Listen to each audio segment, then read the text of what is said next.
Hi everyone, and welcome back to another What If. Today we're going to be talking about Moon, and what might have happened if the Rainwings found her while she grew up in the rainforest. Once again, this is highly requested, so I hope you guys enjoy it.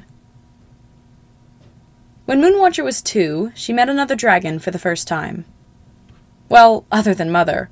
But Mother only came sometimes, and Moon was mostly very lonely. But she met another dragon, a cuddly happy one with more colors on their scales than Moon knew existed.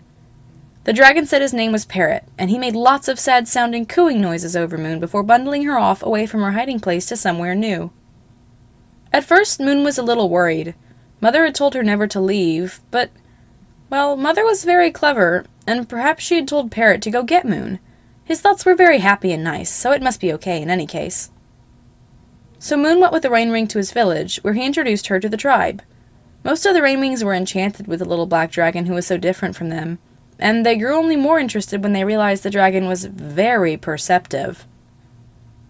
Moon grows up with the Rainwings, and eventually memories of her mother fade. However, she's not too upset about it. She's surrounded by the community and the generally carefree minds of the Rainwings who've taken her in, and she doesn't feel unloved or left behind. She makes plenty of friends, even if she can be a little shy from time to time. Most notably are Kinkajou and Tamarin, her two best friends.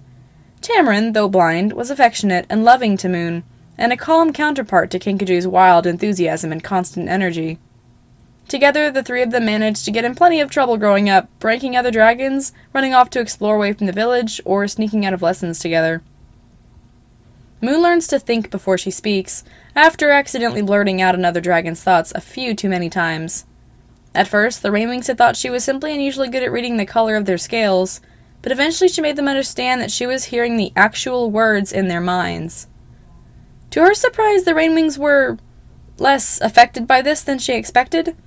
A few of them disliked her and avoided her, but for the most part it seemed like Rainwings didn't care if Moon could read their minds. Perhaps it was because, thanks to their scale coloring, their tribe was already very open and honest with each other emotionally, or perhaps it was because they didn't feel like it mattered if a little dragonette could read their minds. In any case, Moon was able to grow up without feeling ashamed of her powers, surrounded by dragons who loved her.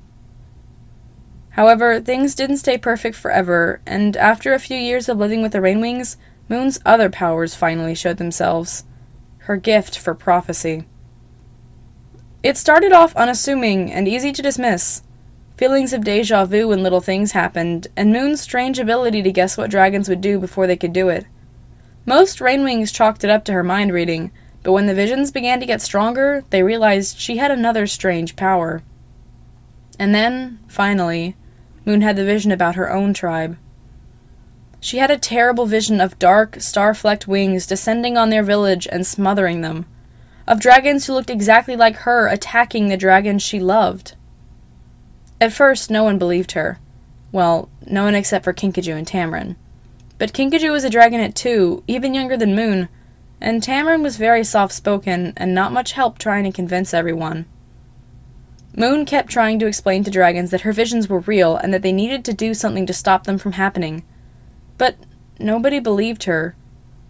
At least, until dragons started going missing. Moon didn't realize it right away, but then Kinkajou went missing. And Moon knew that it was happening. Her vision was coming true. She started telling dragons about her vision, again, pointing out that there were dragons missing now. Finally, someone else took her side, this time an older queen named Grandier.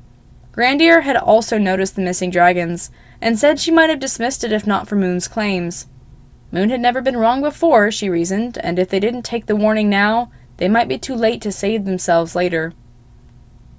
Grandier too had trouble at first, stirring the Rainwings to action. But she was much older than little Moon, and much fiercer when she didn't get what she wanted. It didn't take her long at all to retake the throne, and then start whipping the Rainwings into shape. With Moon's help, the sluggishly moving Rainwing tribes slowly began to realize that, yes, they were truly under attack, and finally they even managed to find the tunnels being used to infiltrate their kingdom. Once they'd found the tunnels, Grandier, along with other dragons, such as Mangrove, decided it was time to turn invisible and get their tribe mates back. And although it was a risky move, they actually decided to take Moon with them. Although she had seen the volcano in her visions, Moon was horrified by it, and devastated to see that her own original tribe lived there. However, she didn't allow herself to be distracted, and she carefully hid, listening to the thoughts of those around her. It didn't take long to catch some nasty, mean thoughts from a pair of guards, and using that information, Moon led her invisible friends down into the Nightwing prison, where they found all of the missing Rainwings, including Kinkajou. They managed to unchain their friends, and although Kinkajou advised they immediately attack and destroy all the Nightwings forever except for Moon, Grandeur wisely instead led them back to their side of the tunnel, into the rainforest and its relative safety.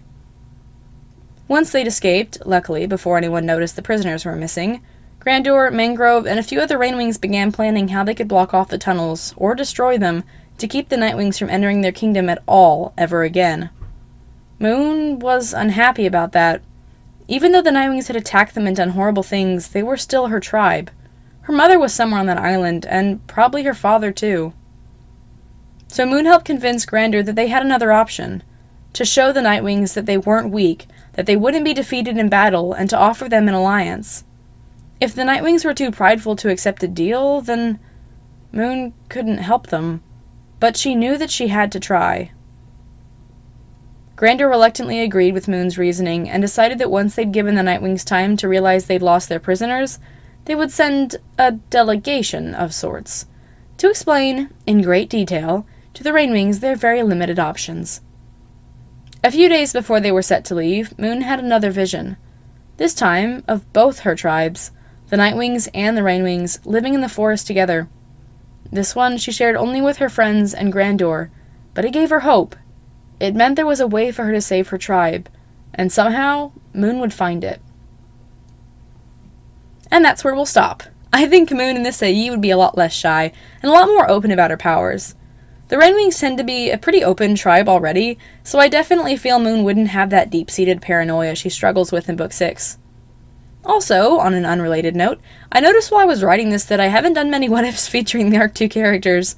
Most of my stories have been Arc 1, so I guess I need to start branching out. Anyways, as usual, be sure to check out the links in the description, and leave a comment or a like if you enjoyed this video. Thanks so much for watching, and please have a blessed week.